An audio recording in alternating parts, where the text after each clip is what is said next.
Fala galera, eu sou o Fabiano Bandeira e aqui no meu canal muito Botafogo de futebol e regatas. Vamos entender como o Glorioso está sendo gerido? Para isso vou fechar aqui o capítulo Arthur Jorge, que já é treinador do Al Rayyan do Catar, mas não falei sobre o tema ontem e quero trazer para vocês alguns detalhes que mostram como o Botafogo hoje é um clube profissional, sempre precisando evoluir. Nem tudo está 100% certo, mas vamos entender juntos o caminho que o Botafogo vem seguindo. André Jardine, como sabemos, recusou a proposta, permanecerá no América do México e o Botafogo tem a intenção de apresentar o novo treinador em breve. Para isso, algumas conversas em curso. Jefinho já treinando com a equipe que vai disputar a primeira parte do Campeonato Carioca, assim como Patrick de Paula e outros jogadores conhecidos. O Botafogo vencendo mais uma na Copa São Paulo de Futebol Júnior e hoje tem a apresentação do novo patrocinador master do Fogão. É conteúdo robusto no canal Fabiano Bandeira. Profissionalismo no Botafogo. Olhem que situação o ex-técnico deixou o Glorioso.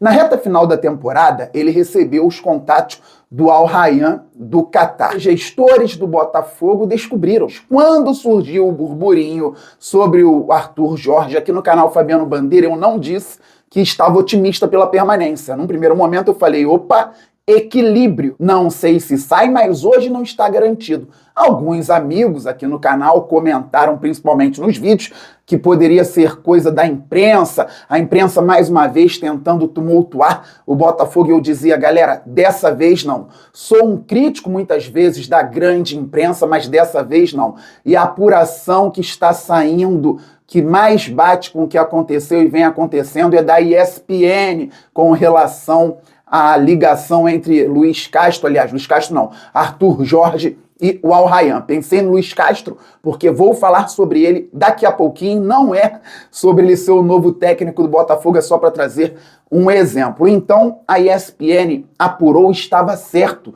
e eu dizia aqui para vocês, porque nessa do Arthur Jorge eu nem precisei começar a me movimentar de diferentes fontes que dificilmente se conectariam, chegaram para mim as informações preliminares e aí sim eu comecei a apurar. O Botafogo agiu muito bem. Silêncio total.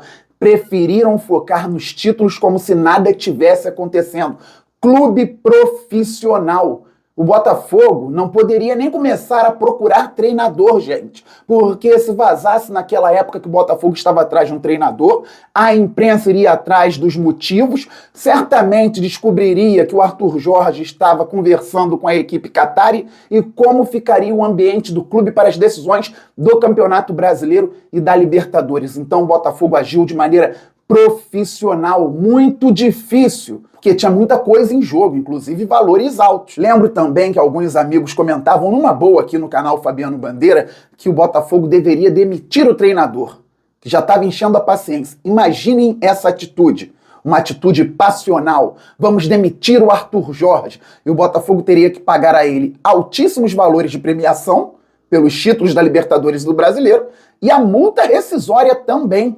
Quanto dinheiro o Botafogo deveria pagar ao Arthur Jorge? O Botafogo esticou a corda, deixou ele se entender lá com o Al Rayyan, que deve pagar a premiação que o Botafogo devia a ele por conta dos títulos. O Botafogo também não recebe o valor da multa, ou seja, o Botafogo não tem que pagar rescisão, também não tem que pagar premiação, fica no 0-0 com o Al Rayyan. E o Arthur Jorge, que se vire com a equipe do Catar, vai ganhar muito bem lá de dinheiro, ele não vai ter do que reclamar. Felizmente ele foi competente no que tinha que fazer, a equipe é muito boa também, a gestão muito boa e o Botafogo conseguiu os 2 títulos.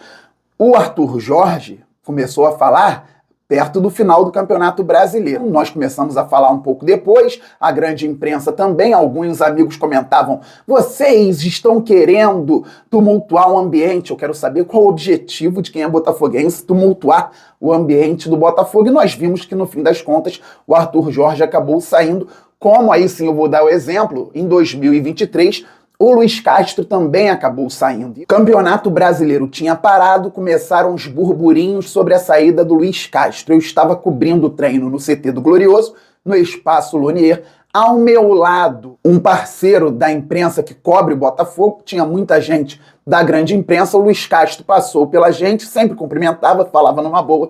Nesse dia ele virou e falou: a gente precisa ter jogo, precisa ter futebol, ter calendário, porque senão vocês começam a alimentar coisas, alimentar histórias. Começou a falar desse jeito, por conta do burburinho que saía na grande mídia sobre uma possível saída do Luiz Castro. Eu falei o seguinte: olha, aqui a minha vontade primeira é do Botafogo vencedor. Eu não penso dessa forma, outros podem pensar, eu não penso. O querido que estava ao meu lado também falou algo nesse tipo. Ele foi dar o treino e pouco depois saiu do Botafogo porque já estava conversando para sair. Modus operandi, infelizmente, de alguns profissionais no meio do futebol. Só que a saída do Luiz Castro em 2023 contribuiu, entre aspas, para que o Botafogo evoluísse também nesse sentido, a gestão melhorasse, a torcida também, nós como torcedores também evoluímos, entendemos algumas questões.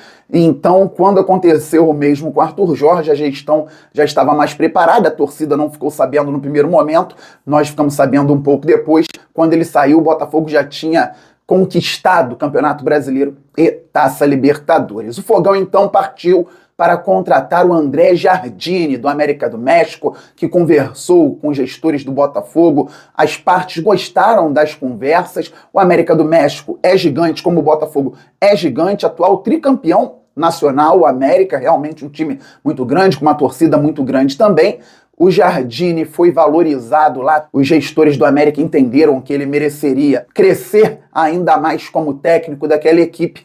E ontem o clube informou que ele fica, ele falou em entrevista também nas redes sociais que permanece no América. Não temos tempo a perder. Supercopa do Brasil, 2 de fevereiro. Recopa Sul-Americana, 20 e 27 de fevereiro. Libertadores, Copa do Brasil, Campeonato Brasileiro, Super Mundial de Clubes. Uma temporada desafiadora em 2025 para o Botafogo. O time principal se reapresentará no dia 14 de janeiro para treinar 2 semanas, enfrentar o Fluminense pela 6ª rodada do Campeonato Carioca e depois então enfrentar o Flamengo pela Supercopa do Brasil lá em Belém. Precisamos de um treinador, precisamos também de alguns reforços. Por exemplo, o Luiz Henrique está saindo, vai jogar na Europa, muito provavelmente, e o Thiago Almada pode ir para o Lyon. Isso vai depender de uma conversa, uma reunião entre gestores da Eagle Football com a Federação Francesa e com a entidade que cuida da parte econômica da Liga Francesa. Se o Lyon puder inscrever o Thiago Almada, muito provavelmente ele vai atuar no time francês também imediatamente. O Botafogo vai precisar ir ao mercado, não só para essas posições, para outras também, porque muitas reservas de qualidade tiveram um contrato acabando, então naturalmente o Botafogo vai precisar renovar o elenco, parte do elenco, principalmente ali no banco de reservas, trazendo até jogadores que possam brigar por posição. A ideia é melhorar ainda mais o grupo do Fogão. E para o Campeonato Carioca, o Botafogo terá algumas peças como Cauê, Matheus Nascimento, zagueiro Cauã, o Newton, que retorna do Criciúma, tem o Carlos Alberto treinando também com a equipe, e tem o Patrick de Paula, galera, que tá magrinho. Tô curioso, isso não quer dizer que ele vai ser um reforço interno, até espero que o Patrick de Paula jogue muita bola, falando a respeito da pessoa, do profissional, e claro, se puder contribuir com o Botafogo, ótimo, mas é uma curiosidade, o Patrick de Paula se apresentou, tá magrinho treinando com o time que vai iniciar o Campeonato Carioca. E o Jefinho, que foi avisado pelo Botafogo que deveria se reapresentar amanhã para começar a treinar com a equipe, se apresentou ontem, já tá treinando também com o grupo que vai disputar as 5 primeiras rodadas do Cariocão. Muito legal. Pessoal, o Botafogo ganhou mais uma na Copinha, 1-0, gol do Wellington para cima do Floresta, se classificou com antecedência para a segunda fase, ainda tem mais um jogo, mas venceu as 2 primeiras, 2-1 no primeiro jogo e 1-0 agora contra o Floresta, 6 pontos na segunda posição ainda por conta do saldo. Hoje às 19 horas, no Jardim Botânico, a VBet vai ser anunciada e apresentada como a nova patrocinadora master do Botafogo. Valor base inicialmente, dito num primeiro momento pelo meu amigo Matheus Medeiros, 55 milhões, podendo chegar a 70 milhões por ano num contrato de 3 anos. Vamos entender melhor ao longo do tempo esse contrato e torcer para ser uma parceria de sucesso. Mais à frente falo também um pouco mais sobre sempre o patrocinador master do Fogão. Voltando a falar sobre treinador, ontem o João Guilherme falou no Twitter: Tite, treinador do Botafogo? Na verdade, ele questionou. Pode acontecer, afirmou. Quero dizer aqui para vocês que o João Guilherme, narrador flamenguista declarado e fanático, hoje tem um canal no YouTube, também comenta futebol. Nunca vi dando furo de reportagem sobre o Botafogo. Aliás, dificilmente vejo o João Guilherme dando furo de reportagem. Ele se notabilizou por ser narrador, mas tem boa relação com o ex-treinador da seleção brasileira, o Tite. Então, não jogou isso, provavelmente, para causar na torcida do Botafogo, para fazer um barulho, porque se ele quisesse fazer isso, poderia fazer em outros momentos, com outras opiniões e ou informações. Ontem, o João Guilherme falou que o Tite pode ser o próximo treinador do Botafogo e realmente, há alguns dias, houve essa conversa sobre o Botafogo ter reunião ou não com o ex-técnico da seleção brasileira. Pelos comentários aqui dos vídeos, a maior parte da galera não aprova a vinda do Tite. Vou comentar mais à frente se isso de fato se solidificar, mas vamos aguardar, porque o João Guilherme, ao meu ver, não fez isso de qualquer jeito, não. Tem boa relação com o Adenor, o ex-narrador do Sport TV e da Fox Sport. Agora, galera, apuração aqui do canal e de alguns outros amigos, o nome que eu soube recentemente, que poderia conversar com o Textor numa entrevista, foi o do Hernan Crespo, ex-treinador do Defensa e Justiça, do São Paulo, do Al Ain, ganhou a Champions Asiática, deitou e rolou lá nos times milionários do Oriente Médio, da Arábia Saudita, ganhou do Jorge Jesus. Então, o Hernan Crespo pode ser um treinador a participar ou até ter participado de entrevista com John Textor, com Alessandro Bitto. Pode surgir um nome totalmente desconhecido do torcedor, como foi o do Arthur Jorge. Foi uma feliz surpresa para a temporada de 2024. Tomara que chegue um técnico competente para o Fogão. Então, vamos juntos. Quero mandar um abraço para o Hugo e para o Edivaldo, pai do Hugo. O Hugo me encontrou, rapaz, na barbearia, fui cortar o cabelo. Outro dia o Hugo estava lá, me reconheceu. Fabi, acompanho o seu trabalho, o seu canal, parabéns, meu pai se amarra na tua. O Edivaldo, então um abraço pro Hugo, pro Edivaldo, estamos juntos, obrigado pelo carinho. Saudações alvinegras, valeu, fui, fogo!